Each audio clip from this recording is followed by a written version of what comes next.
Hello everyone, my name is Micaela A. Mondani from STEM-26. Welcome to today's video.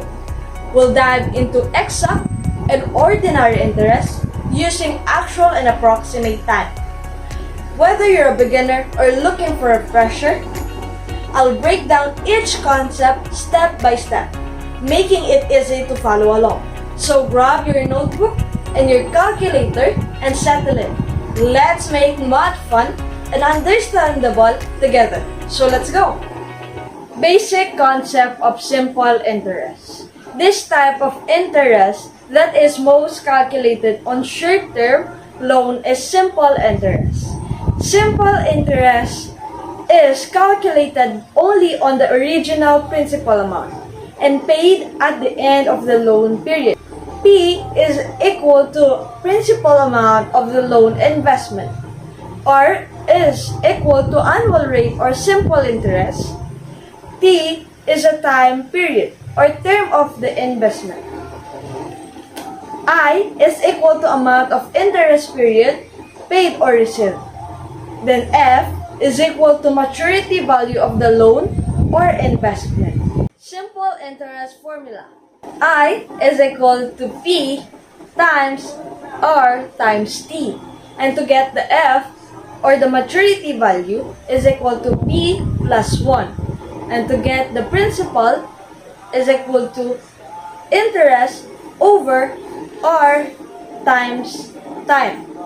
To get the F is equal to P close and open close and parenthesis 1 plus rate times the time. Number of days in each month. January, 31 days. February, 28 days, but it can be 29 days if the year is a leap year. March, 31 days. April, 30 days. May, 31 days. June, 30 days. July, 31 days. August, 31 days. September, 30 days. October, 31 days. November, 30 days, and December, 31 days. Actual and approximate time. The time period T should be determined using the number of days involved. There are two ways of determining the time. It may be approximate or actual time. Approximate time uses 30 days in every month, while the actual time uses the exact number of days in every specific month shown. Example, find the actual time and approximate time from July 7, 2021 to November 10, 2021. So first, you need to indicate the month, July 7, 2021, August, September, October, and November 10, 2021. And then, you need to indicate the number of days of each month in the actual time. So 31 minus 7, because July 7 is the number of days of the first month in the given. So 31 because July has 31 days. 31 minus 7 is equal to 24. And then August has 31 days, September has a 30 days, October has 31 days, November until November 10, that's why 10. And also 24 plus 31 plus 30 plus 31 plus 10 is equal to 126. To get the approximate time, you need to, July has a 30 days because in approximate times, it uses 30 days always. It always constant 30 days. So 30 minus 7 is equal to 23. So August 30, September 30 days, October 30 days, November 10 until November 10, that's why 10. Then 23 plus 30 plus 30 plus 30 plus 10 is equal to 120. So that's how you get the actual time and also the approximate time. So now, I will define the exact and ordinary interest. Exact interest is computed in 365 days in a year as the time factor denominator. On the other hand, ordinary interest is type of interest wherein the number of days is computed based on 360 days in a year. So the formula for exact interest is time is equal to principal times rate times time, or the number of days, divided by 365. That's why exact interest is computed as 365 days. And ordinary interest is time is equal to principal times the rate times the time, or the number of days, divided by 360. Example 1. Find the interest on 93,000 pesos at 6.5% from April 7, 2022 to November 8, 2022. So our first problem is find the interest on 93,000 at 6.5% from April 7, 2022 to November 8, 2022. But, of course, we will find the ordinary interest using actual time and approximate time, exact interest using actual and approximate time. But first, we need to get the actual time and approximate time. So, how to get the actual time and approximate time? So, lalagay ko po muna dito kung paano muna kunin natin yung actual and approximate time. So, of course, ang nakalagay sa given or sa problem natin is April 7, 2022 to November 8, 2022. So, ilalagay natin dito yung month. Then, actual time, or sabihin natin 80, then approximate time. Ito po yung approximate time. Same din 80. But, actual time and approximate time po yan. So, ang month po natin is April 7, 2022, right? So, April,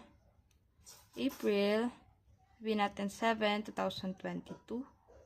Then, pagkatapos ng April, we have May, June, July, May, June, July, yan, August, September, then October, yan, October and November. September, October, then November. And then, kailangan nilagay natin yung number of days. April has a 30 days. So, pinakita ko na po yung presentation, yung usual na number of days. So, check nyo na lang po dun. So, April, meron po tayong 30 days. May, meron po tayong, ilayin natin para hindi tayo magulahan. 30. Then, ang May, meron po tayong 31. Ang June, meron tayong 30. Ang July, merong 31. August, merong 31. Then, September, meron 30. So, May, June, July, August, September, then October. Until October, ay wala pa pala, October,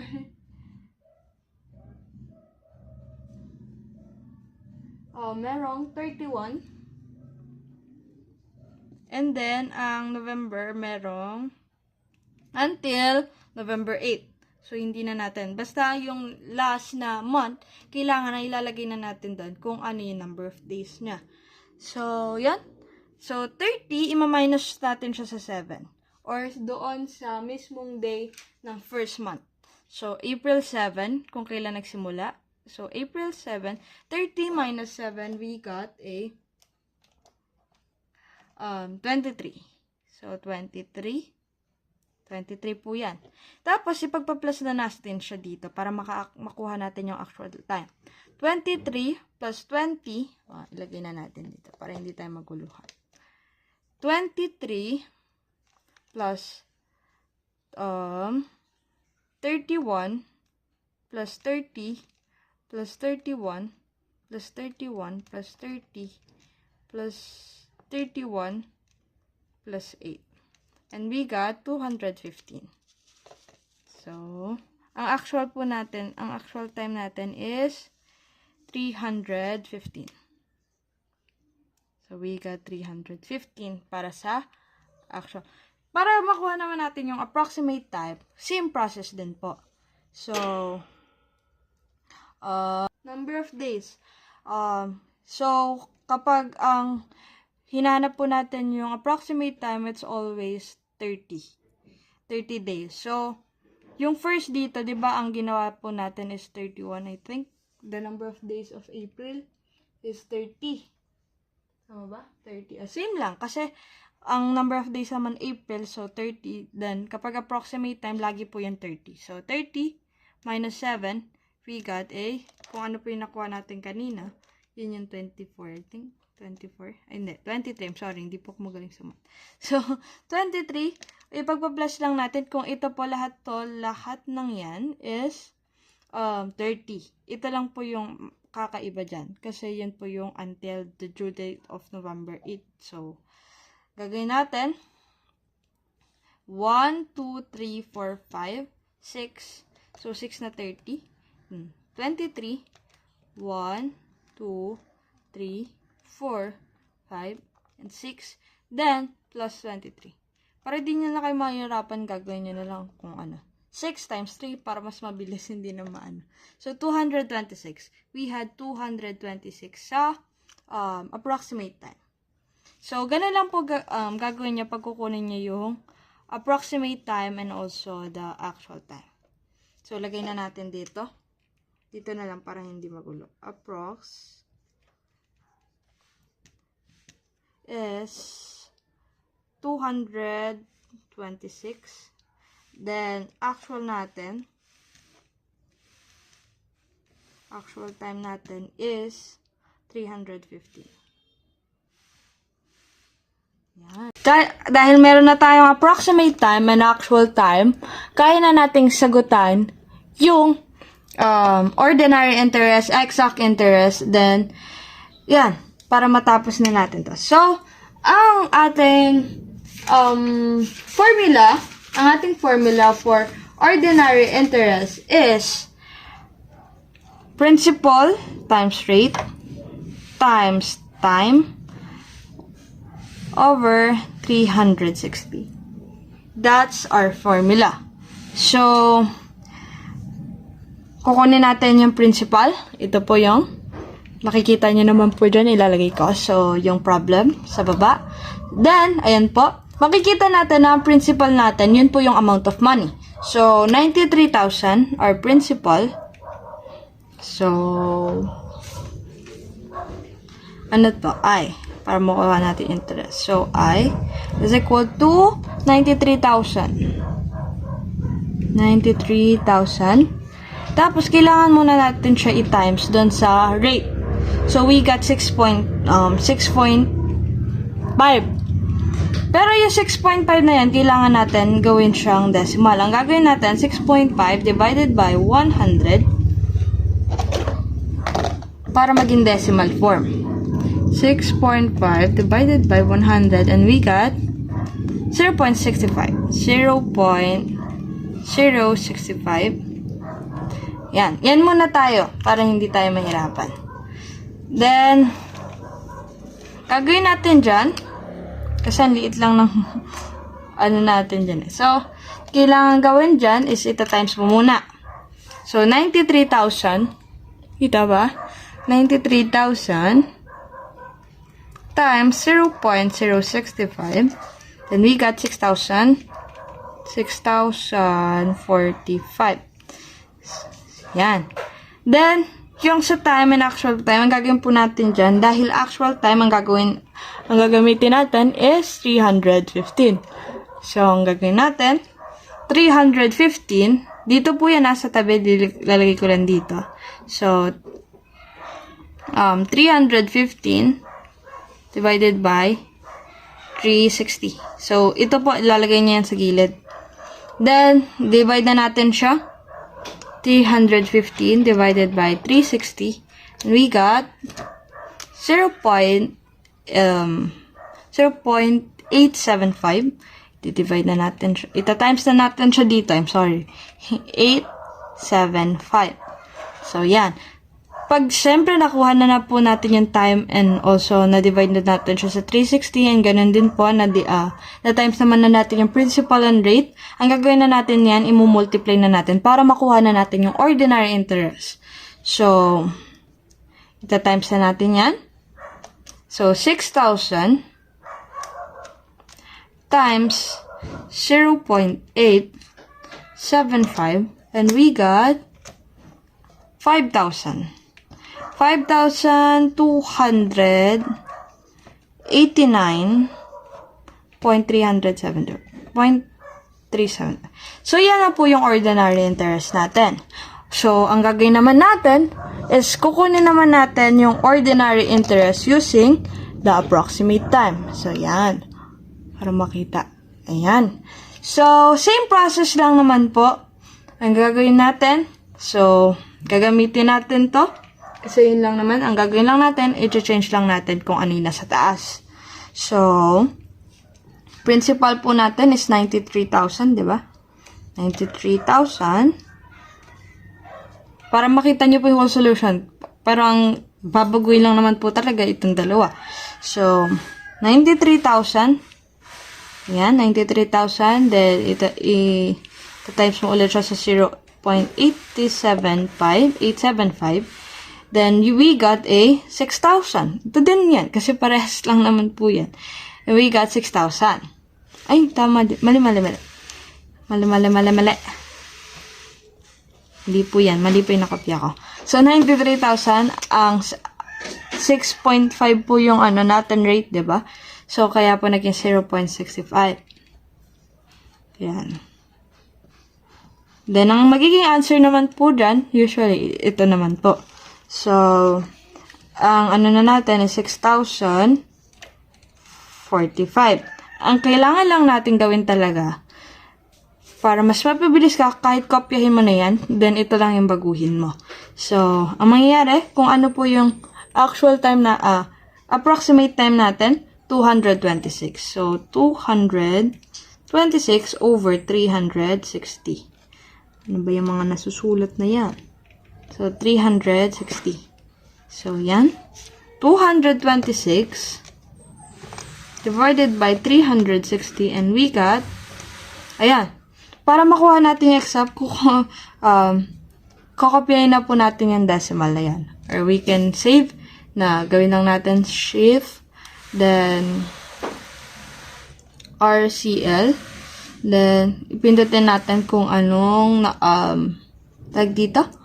Letter dyan, A or B or C. Then, kapag ilalagay mo na siya, just pindutin mo lang yung alpha, then yung number, kung saan mong letter siya sinave. So, yan. So, ang gagawin po natin is kokopyahin na natin yan. Kasi yun po yung nasa libro. Kasi, ginawa ko talaga, nag-round off na ako, but hindi po lumabas yung mismong answer. So, para mas maging exact yung makuha natin, na answer doon sa ordinary interest, kopyahin na natin lahat. So, 6, 2, 1, 2, 3, 4, 5, 6, 7. Nakakaduling lang siya. 1, 2, 3, 4, 5, 6, 7. Yan, 6, 7, then 8. So, para makuha na natin yung interest, kailangan na natin yung ipag-multiply. So, 6,000 0.45 times 0.62 tapos 7 na 7. 2, 3, 6, 3, 4, 5, 6, 7, then 8. Ang sagot na makukuha natin is 3,794.92. Pwede natin i-round off kapag nakuha na natin yung mismong sagot. So, pwede siyang 92. So, yan na po yung ating ordinary interest using approx time. Then now, ang gagawin naman natin, exact interest. Same lang naman po yung ginagawa. Ang mababago lang po talaga is itong itong 360, magiging 365. Right? So, ang formula natin dyan is I is equal to P times rate times time, or the actual days, or the number of days. Then, 365. So, ang gagawin na natin, lalagay na po natin yung principal natin. Ang principal natin is 93,000. So, 93,000. Na ang rate natin 0.065. Then, kapag pinag-times naman natin yan, ang makukuha natin is 6,045. Mabilis lang kapag ganyan. So, ang babaguhin lang naman natin po is actual time. Then, i-divide natin siya sa, ang actual time natin is 315. 315. I-divide lang natin siya sa 365. Yan. Actual time ang hinahanap. Dito po yan sa tabi ng 0.65. Tinaas ko lang kasi talagang maliit. Pero ang solution po talaga niyan is ganito. Yan. 315 over 365. Yan. Ganyan po yan. Then, so, nakuha na natin yung 93,000 times the 0.065. So, ang gagawin naman natin, i-divide natin to. 315 divided by 365. So, kukunin naman na po ulit natin yung decimal. Para makuha natin yung exact na answer ng exact interest. So, 0.8630136,986. Ayan. Then, ipagta-times na natin itong dalawa. So, 6,045 times 0.8630136,986. So, yan yung decimal mismo. 1, 2, 3, 4, 5, 6, 7, 8, 9, 10. 1, 2, 3, 4, 5, 6, 7, 8, 9, 10. So, ang sagot is 5,000. Trust issue eh. Kaya, binilang ko po ulit. So, yan. So, i-round off natin siya, magiging 92 ulit. So, 5,216.92. So, yan. Ang next naman natin na gagawin is, ang kukunin natin, exact interest using approximate time. So, same lang po dito. Ang mababago lang po, yung 360 magiging 365. So, paano yun? So, kunin na natin, sabihin na natin po yung, pinag-times na natin tong 93,000 0.65. Pero kapag complete solution, ganito po. Pero pag mabilis na lang, so, 93,000, magiging 6,000 na po yan, di ba? 6,045. Ang mangyayari na lang is yung, hahanapin natin yung, tag dito, 300, the approximate time is, 226, i-divide natin siya sa 365. So, yan. Ang gagawin na lang natin, isasagutan natin yan. 226 divided by 365, and we got decimal again. So, 6,045. Then, kunin natin yung decimal. 0.6191780,822. So, yan. Ipag-multiply na natin tong dalawa. 6,000. Yan. Ito times natin siya sa 0.6191780. Then, 822. 822. And we got the 3,742.93. So, yan na po yung mismong sagot. Ito na po. Yan. So, nakuha na natin yung ordinary interest. Di ba? Madali lang.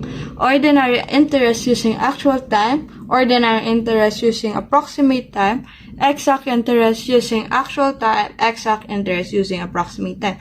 Parehas lang po yung dalawang yan. So, wala naman po siyang pinagkaiba. Pinagkaiba lang po talaga kung ano yung actual time and the approximate time. Then, ang naiiba lang naman sa exact interest is yung i-divide mo siya sa 360 and i-divide mo siya sa 365. So, another example. We will get another example. So, let's go. Example 2. Find the interest on 23,500 pesos at 9% from March 13, 2022 to July 13, 2022. We will find the actual time and also the approximate time. Kung gaya lang po ng ginawa natin sa first example, and ganun din po gagawin natin sa example number 2. So, the problem given is here. Ayan. Second problem natin is find the interest on 23,500 pesos at 9% from March 13, 2022 to July 13, 2022. So, magbe-base po tayo sa March 13 to July 13, 2022. So, paano nga yan? Gagawin natin, ilalagay po natin yung number of days, subtract and ipa-plus. So, March. Next, April. April po yan. April, May, June, July, hanggang July lang. July. April, May, June, July. So, yan lang. 5 months. Then, ang gagawin natin, ang July po until 13 lang. And then, ang March, meron siyang 31. So, i-reflect ko po dyan yung number of days para you can double check my answer. So, April, meron po siyang 30 days. May, meron po siyang 31 and 30. Ayan. Ima-minus po natin yung sa 31 na yung number of days nung month doon sa mismong problem natin kung ano yung binigay na number of days. Ang binigay na number of days is March 13, 2022. So, ima-minus po natin siya sa 13 and we got 31. Minus 13, 18. So, 18. 18 po yan. Hindi lang mukhang 18, pero 18 po yan. So, 18. Ipagpa-plus na natin siya. 18 plus 30 plus 31 plus 30 plus 13. We got a 122. So, ayan na po yung actual time natin. So, actual time is 122. Then, approximate time naman po. I-expect natin lagi kapag approximate time, it's always 30. 30 until July 13. Yan. So, 30 minus 13 is 17. Then, ipa-plus na natin yan para makuha na natin.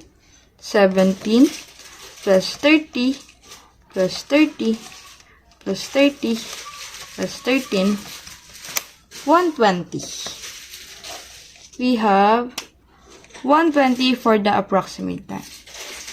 128. Ay, sabog. 120.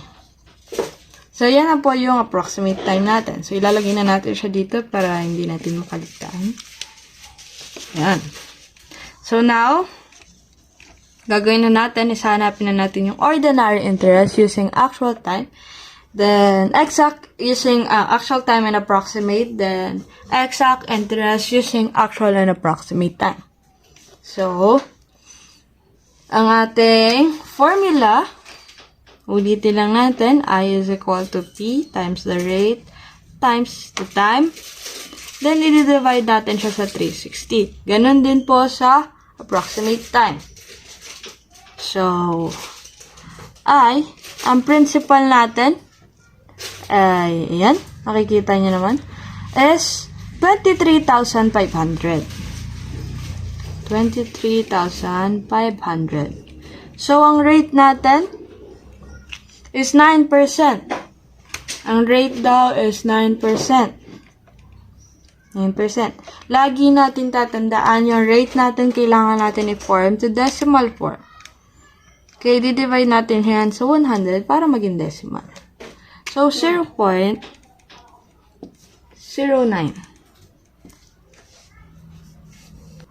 So, 0.09. Yun po, yung nakuha natin dito. So, yan. So, dahil maliit yung box, ito times na natin yan para makita nyo na po. So, 23,500.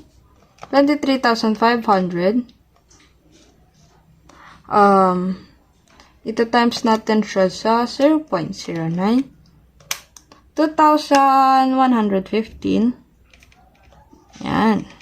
And then, so, itatabi po natin dito yung time and 360. Maliit lang po talaga siya. Pero ganito po yan. Sige, pagkakasyahin natin. So, actual time, ito po yung gagamitin natin kung ano yung nakuha natin kanina. So, actual time, 122. I-divide natin siya sa 360. Ano yun na, lagi na lang na. Iba yung nasusulat na number. 360. So, ang answer po niyan, pag dinivide natin yung 122 sa 360, and we got long decimal again. So, 0.33. Then, bilangin natin nila yung 8. 1, 2, 3, 4, 5, 6, 7. 1, 2, 3, 4, 5, 6, 7. Then, 9. So, 8, yan, tapos 9. So, pag pinag-times natin yan, 2,115 times 0.33. Ilan to? 1, 2, 3, 4, 5, 6, 7. 7 na 8. 1, 2, 3, 4, 5, 6, 7, 8. Tama ba? 1, 2, 3, 4, 5, 6, 7, 8. Then, 9. Ang sagot natin is 716.75 pesos. So, yan yung ordinary interest natin. Using actual time. And now, ang gagawin naman natin, hanapin naman natin yung approximate time. So, para mas madali, hindi na natin gagawin yan para mas mahaba. Ito na lang yung gagamitin natin. So, I is equal to 2,115. Then, i-divide na natin yan. Ang mangyayari lang po, papalitan natin itong nasa taas yung 122 sa approximate time. Kasi ang hinahanap natin approximate time. Gagamitin daw natin is approximate time. So, ang mangyayari is 120. I-divide natin siya sa 360. So, yan na. So, I is equal to 2,115. Ayan. Umaya na pala yan. 120 muna. I-divide natin siya sa 360. Yan. Then, yan. Sulatan natin yan. Ibababa lang natin yan. Then, ilalagay na natin itong decimal na nakuha natin. 0. Ilan yung 3? 1, 2, 3, 4, 5, 6, 7, 8, 9, 10. 1, 1, 2, 3, 4, 6, 7, 8, 9, 10. Yan. Then I is equal to 2,115 times 1, 2, 3, 4, 5, 6, 7, 8, 9, 10. Ang sagot natin is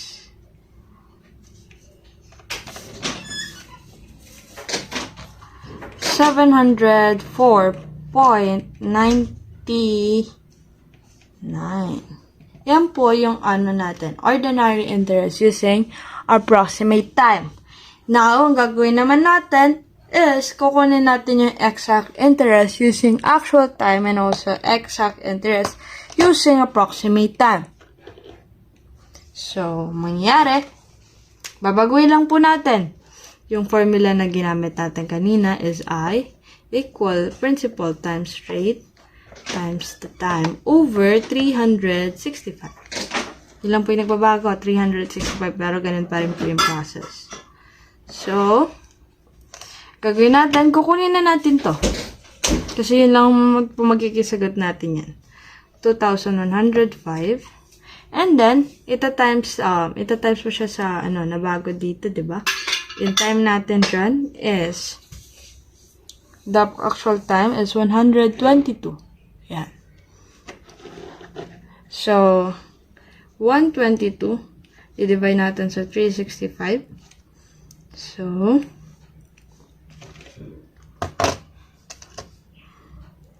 $122 divided by 365. Ayan.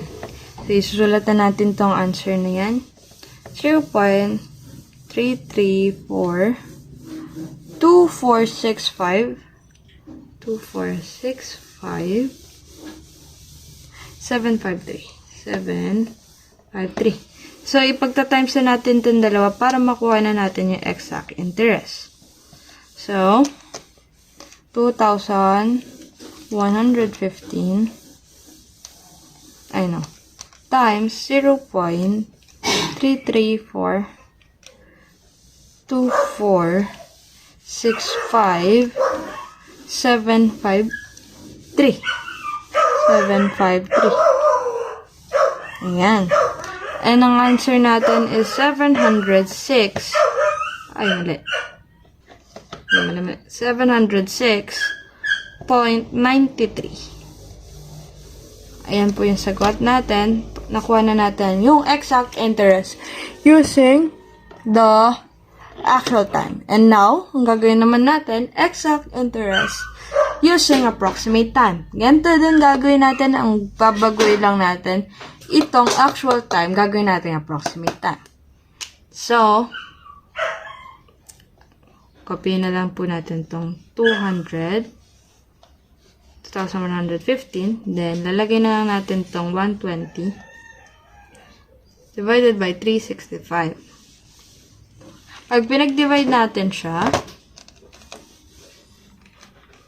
120 divided by 365. Yan. So, 2,115. Lalagyan natin yung decimal dito para makuha natin yung exact. 328,767 1,233. Ayan. So, ipagta-times naman natin yan, pag-multiply na naman natin yung ulit para makuha na natin yung exact interest using approximate time. That is Philippine peso po. So, 2,115 times 8,767 watts. 233. Ayan. Then, we got 695.34. So, yan. Yun na po yung ating exact interest using approximate and using actual time. And ganun din po nakuha na natin yung ordinary interest using actual time and approximate time. So another example. Then after that, another example, the third example, I give you a activity to answer and we will answer after that. So let's go. Example 3. Find the interest on 78,000 pesos at 8.5% from July 15, 2022 to October 4, 2022. So, yan. Inibigay ko lang yung format para makita nyo na mismo yung whole solution talaga niya. Wala nang shortcut kung ano talaga yung mismong ginagawa. So, yan. Even the words, kailangan buuin na natin para makita nyo po yung mismong process. So, yan. So, ang gagawin muna natin, kukunin natin yung actual time and also the approximate time. So, magbe-base tayo dito sa time na to. July and October 4, 2022. So, gagawin natin, lalagay natin dito yung July 15, 2022. And then, pagkatapos ng July hanggang October 4, ilalagay din po natin sila. So, ano po ba tapos ng July? Yun po yung August,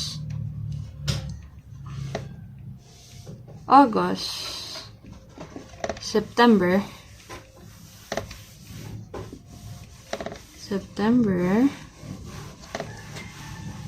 October. So, yan lang. Yun lang pala. Kala ko ang dami. So, yan. October hanggang October 4. And then, August and September, ang number of days nila is 31 and 30. So, ito po yung sa actual time and approximate time. So, ang July, meron po siyang 31 days. So, i-minus siya natin sa 15. Sa number of days ng first month. So, minus 15. Then, ang August, meron po siyang 31. September, meron siyang 30. Yan. Tapos, ang October, ito po, until October 4. So, yan. So, ipagpa-plus natin siya. 31 minus 15 is 16. Then, ipagpa-plus na natin siya. 16 plus 31 plus 30 plus 4. 81. That's our actual time. Then, expectin nyo po lagi kapag approximate time is always 30. Yan. Then, ang mga babago dito is 4. Yan. Then, minus natin siya doon sa 15. 30 minus 15. Pwede naman ba may na lang magiging 15, diba? 15. Wala lang. Gusto ko na talaga magamit yung calculator. Anyway. So, 15 plus 30 plus 30 plus 4. 79. So, we got the actual. Lagay na lang natin dito para hindi natin makalimutan. Actual time, then approximate time.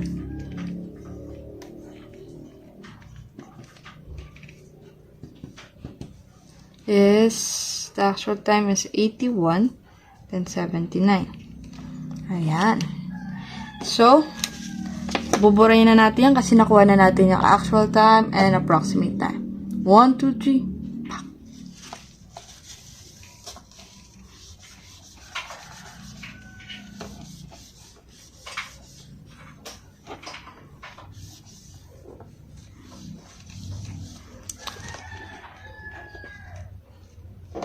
Then, so, yan. Gagawin na natin is the ordinary interest using actual time. So, I is equal to principal times rate times time over 360. That's our formula. Diba?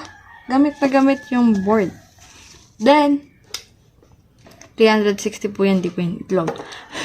So, our principal, the amount of money is 78,000. 78,000. Ito times natin siya sa rate na 8.5. So, our rate is 8.5. Ang kailangan po natin, i-divide siya sa 100 para maging sagot natin is 0.85 siguro. Tingnan natin. 8.5 divided by 100. Ayan. 0.085. So, yun yung lalagay natin dito. 0.085. Then, our actual time. Yan po yung pag-ayos niyan. Then, 81 over 360. Ayan. Then, I is equal to, pagka-times na natin itong dalawa. Ito natin lagay para makita nyo. 78,000 times 0.085. 6,630. Then, 81 divided by 360. 0.225.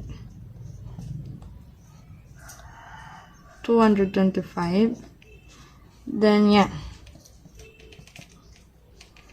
Tapos, ipagta-times na po natin yan para makuha na natin ordinary interest. 6,630 times yung decimal na nakuha natin. Ayan ang sagot. So, 1,491.75. Yan na po yung ating ordinary interest. Ang gagawin naman natin, kukunin naman natin yung ordinary interest using approximate time. So, ang babaguhin lang po natin dyan, yung lagi ko sinasabi, itong nasa gilid. Kasi ang gagawin natin, gagamitin na natin is yung approximate time. So, delete na lang natin to or erase natin to into approximate time. 79, gagawin natin yan 79. So, pag pinag-times mo din naman, ganyan din po yung principal and rate, yun din yung magiging sagot. 6,630. So, ang babaguhin natin dyan, ito pong sagot natin dito. So, mali po pala ito. 79 yan. Hindi 75.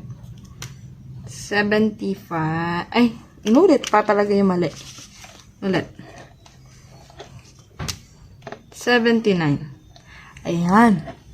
And then, baguhin natin itong decimal na yan. Kasi hindi yan yung sagot. Pag binago na natin into approximate time. So, ang mangyayari, 79 divided by 360 is napakahabang decimal. So, ayan. Ilalagay po natin yung sagot to get the exact ordinary interest. 0.219. Ilan yung 4? 1, 2, 3, 4, 1, 2, 3, 4, 5, 6, 7. 1, 2, 3, 4, 5, 6, 7. Then, ipagta-times na natin yung dalawang yan. So, 6,630. Then, ita-times natin yan sa 0.219. Ilan to? 1, 2, 3, 4, 5, 6, 7. So, 1, 2, 3, 4, 5, 6, 7. Ito na po yung mismo sagot natin. Ito po yung ordinary interest using the approximate time. So, 1,457 point. I-round off natin yan. Pwede natin i-round off yan. So, magiging 0.13. So, yan na po yung ordinary interest using the approximate time. Now, gagawin naman natin, nakuha na natin yung dalawa, which is the ordinary interest using actual and approximate time. Ngayon, ang kukunin naman natin is the exact interest using actual and approximate time. So, gagawin na natin, babaguhin lang po natin yung formula into 365. Pero, 365. Baguhin na natin to kasi ang kalat tingnan. So, makasama niyan, tamad-tamad ko magsulat. So, ibahin ko na po. So, interest. So, our principal again is 78,000. Kita naman. So, yan. 78,000. Then, yan, may Shopee pa. 78,000. Then, ito na po yung rate natin. Ilalagay lang natin dyan. 0.85. Ay, kulang ng 5. Ayan. And then, form na natin to. What's the time that we need to use is the actual time. First, talaga actual time po talaga yung ginagamit. So, actual time is 81 divided by 365. So, yan. So, I is equal to, nakuha na natin to kanina. So, 88,000, then 78,000 times natin sa 0.085. We got the 6,630. Ayan. Then, gagawin natin, divide natin yung 81 kasi yung actual time sa 365. We got this decimal. So, ilalagay din natin to 0.2219178,082. Yan. Then, gagawin natin 6,600. Ipag-multiply na po natin itong dalawa. Then, times 0.2219178,082. Ayan. Then, ang sagot na po natin is 1,471.32.